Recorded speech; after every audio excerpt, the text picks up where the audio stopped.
Consecutive integers. This is one of the test's favorite kind of math problems here. The word consecutive means in a row or one following another, and so consecutive integers are integers that are in a row. 1, 2, 3, 76, 77, 78, or negative 15, negative 14, negative 13. Those are examples of consecutive integers. Here for simplicity I've just shown sets of 3 consecutive integers, but you could have 5 consecutive integers, 10 consecutive integers, 50 consecutive integers. You could have any number of consecutive integers. And of course they can be small numbers, large numbers, positive or negative. In fact, a set of 3 or more consecutive integers could contain both positive and negative numbers if the set contains 0. So for example, the set negative 1, 0, 1 is a set of 3 consecutive integers that contains one positive number and one negative number. So let's talk about some basic facts.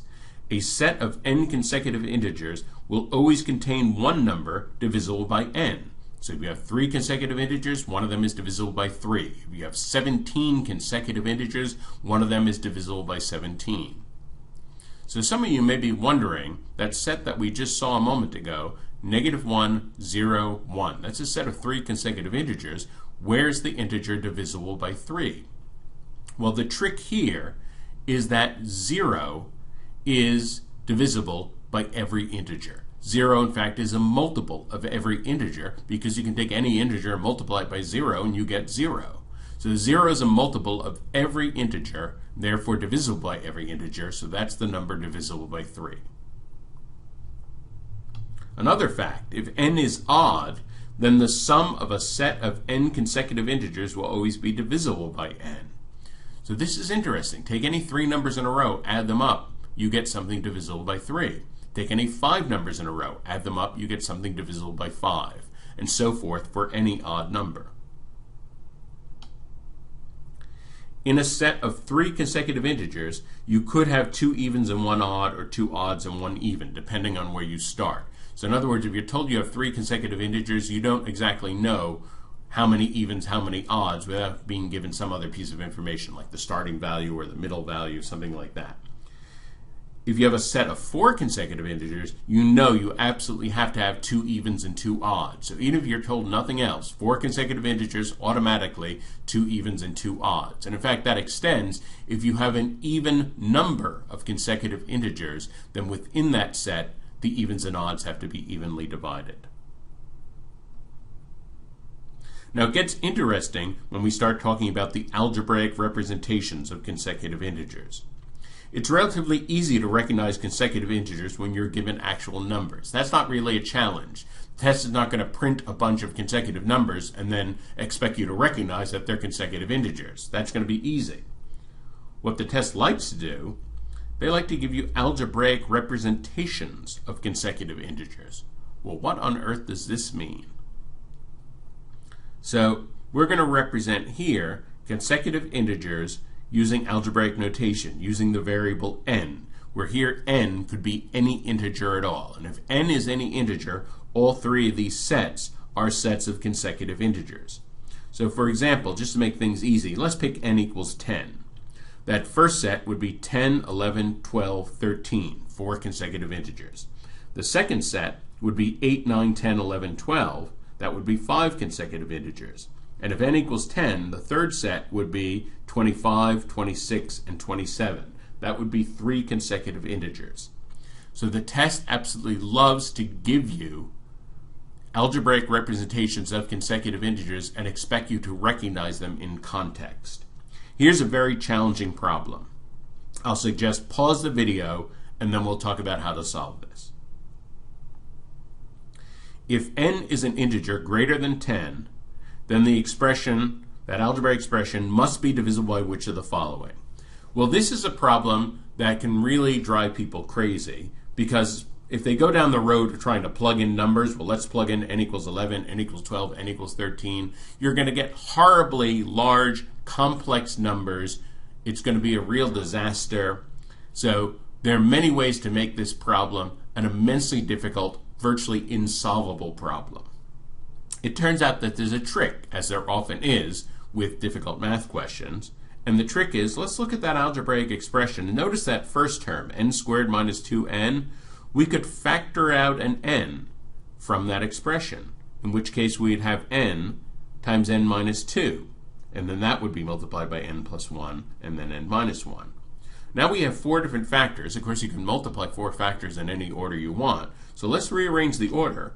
If we write them in this order, we see, aha, what we really have here in hidden form is a product of 4 consecutive integers. That unlocks the whole problem.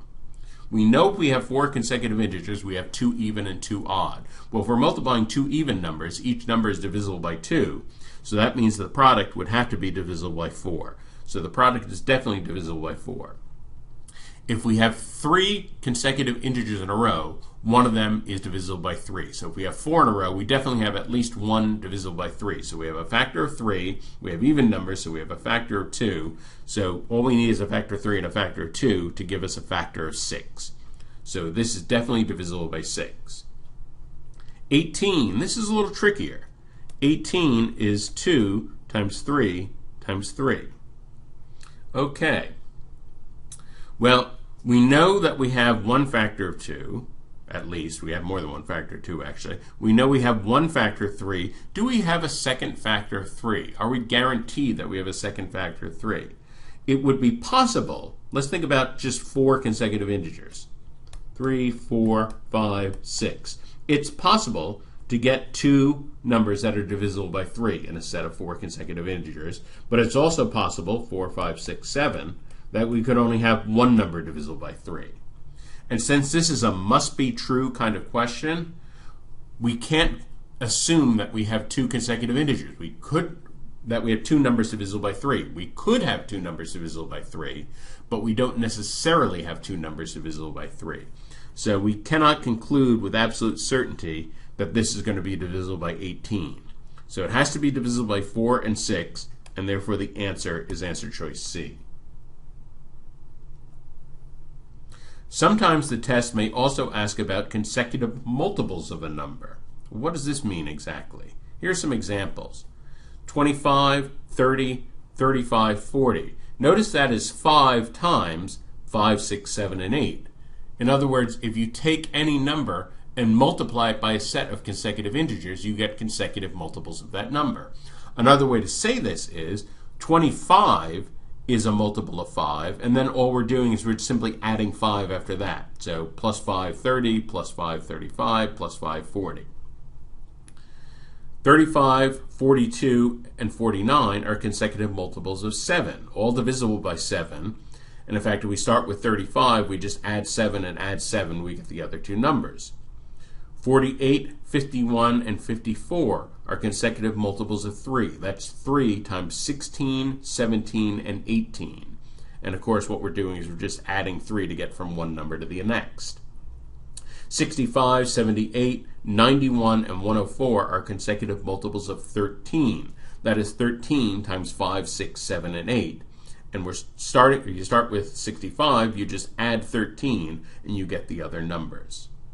So the test likes asking questions about consecutive multiples. Here's an example of a question. So pause the video here, and then I'll talk about this. N equals 135 is the lowest number of a set of 11 consecutive multiples of 5.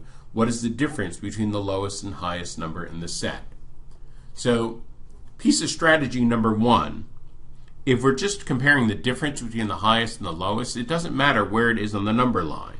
So we have our low, we have our high, and then there's going to be some difference between them.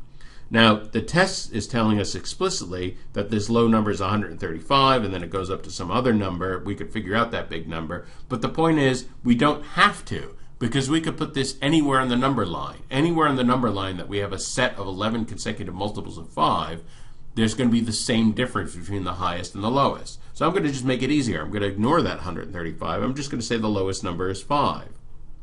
And of course, that is 5 times 1. Of course, the next number would be 10. That's 5 times 2. And we'd go up 11 multiples. So the 11th multiple, of course, would have to be 5 times 11, which is 55. And so really, we want the difference between the high and the low.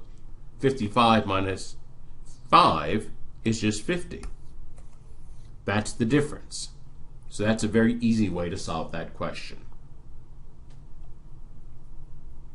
In summary, we talked about consecutive integers, the examples and basic rules. We talked about the very important topic of the algebraic representation of consecutive integers, that is ordinarily how consecutive integers will appear on the test.